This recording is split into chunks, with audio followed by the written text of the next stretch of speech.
Welcome back to Inside LA, and today I'm going to talk about a thing that's been bothering me quite a lot, and that is the LAX People Mover. The LAX People Mover, uh, called Links, the LAX Links, was supposed to open way back in 2023. The thing is over 90% completed and almost done. It's been almost done since 2024. It's supposed to open in 2025 after several delays, and then 2026. In fact, it's supposed to open this month in January of 2026. Then got pushed back again to 2026, mid 2026, and then again. Apparently, a new update came in just before Thanksgiving that was going to get pushed back again till mid or the end of 2026. So what the heck is going on? I want to talk about that in this video of Inside LA. So let's go ahead and get right into it. This is from LAist, a fantastic source for LA news and truthful reporting in LA politics and what's going on with LA. So we're going to talk about a little bit of this project here. And it continues to be dispute. So this is what LA's People Mover, it's testing. See, it's been testing. It's doing its pull-through testing this photo, but it's been actually testing with power testing and things. So it's almost done. That's why it's so frustrating, because it's like really almost done. But it's just being so mismanaged by some of these people. So an ongoing dispute over maintenance of parts of the system powers the LAX automated people mover could be the reason for the long-awaited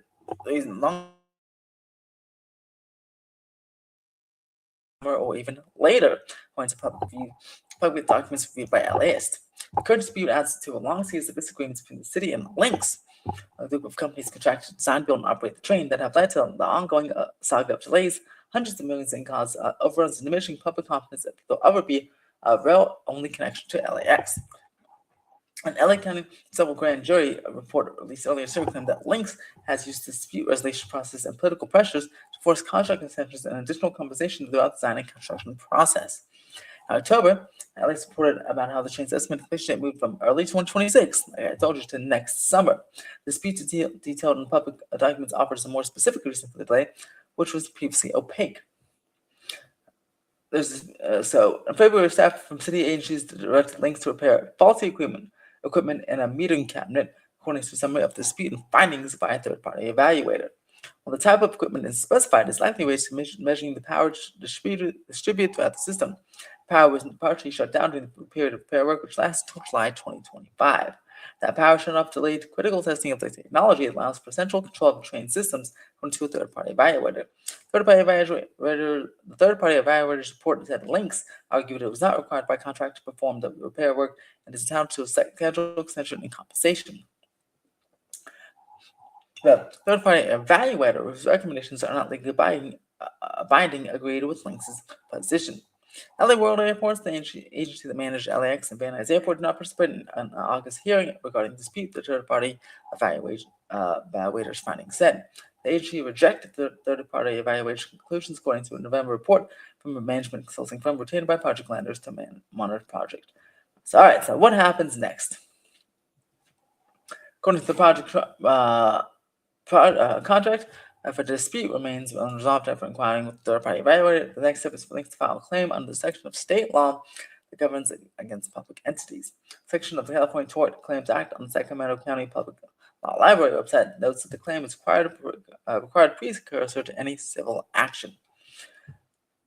Filing a claim gives the agency the opportunity to settle a claim before a lawsuit is filed, and blah, blah, blah. And then, so the Lynx formally submitted a claim on October 21st. They triggered a 6-day period for the city to respond. That's 2 months. That's what, November, December, so it already passed. Submission of the claim was explicitly requested by LA World Airports as a pursuit of negotiation.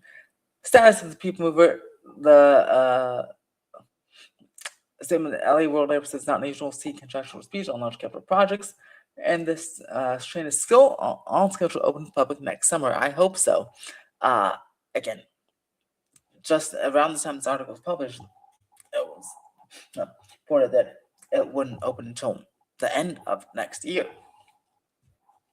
Lynx continues to assure us that the train will be ready for the FIFA World Cup. We have backup plans in place to ensure an outstanding experience for all fans who visit Los Angeles. LA World Airports not comment on pending legal matters.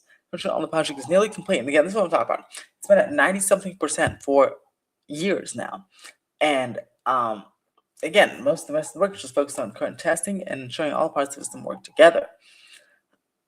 It shouldn't be that hard to just figure this stuff out. It's crazy. November, links reported to investors they can expect the unbelievable to reach substantial completion of the next 3 quarters. That's basically summertime. LA's appeal for claiming documents about dispute declined comment, and LAS reached out. No one's responding to comment. Okay, so according to LAS's November article, it seems like this could open in November. Sorry, next summer. But there was a report that it could be delayed to end of next year. But this is just silly. This is absolutely silly. And this is what I'm talking about with this. Part of the reason I started the channel, because we gotta fix this leadership here. Whatever is going on with the links in LA World Airports needs to be figured out, and they need to be fined heavily. Both of them are not getting this project done on time to the public. I mean, it's 3 years late. I understand transit projects get delayed, but they usually get delayed because they're not done. For example, the Purple Line extension, the D Line extension, which we're talking about this year because it's going to open up this year, that has been also supposed to open in 2023, but it got delayed several times. But its completion rate wasn't hovering around 90% for 3 years. It was hovering way below that, and they added some work. They found some work that caused delays, and they ran into, like, for example, had some bones in the La Brea tar pits area, and they had to stop working carefully, take out the bones and stuff like that, and some tar and all that good stuff. But yeah, that's why that one's delayed. And then they made up the time. They have now reached substantial completion, and they're testing, and they're ready to go. This thing's been reached, well, I guess it didn't reach substantial completion, but it did reach the testing phase, and it's been testing since last year. There's no way it should be testing for a whole year.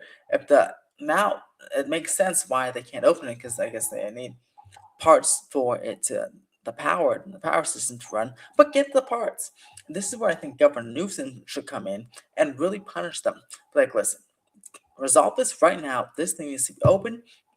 It should not take so long for 1.25. I think it's 1.25 miles, or 2.25 miles.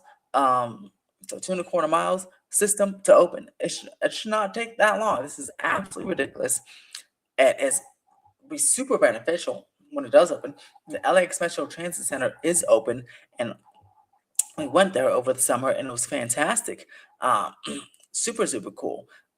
Beautiful station. The C and K lines and several bus lines stop there right now in LAX shuttles, but we looked at the people mover station. It was ready to go. It was ready to go. So we can't wait till those doors are open. I can't wait till those doors are open to go, because then people don't even need to take a shuttle bus or anything.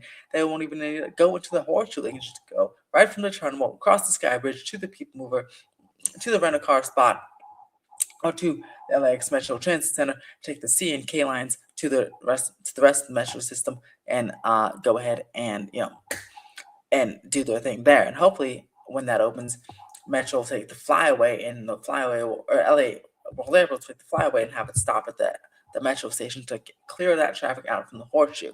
We're going to talk about another LAX project that actually is going to ruin the LAX experience, LAX horseshoe experience, by adding basically another freeway over there, making Century Boulevard into a freeway. And they're making a massive spaghetti bowl.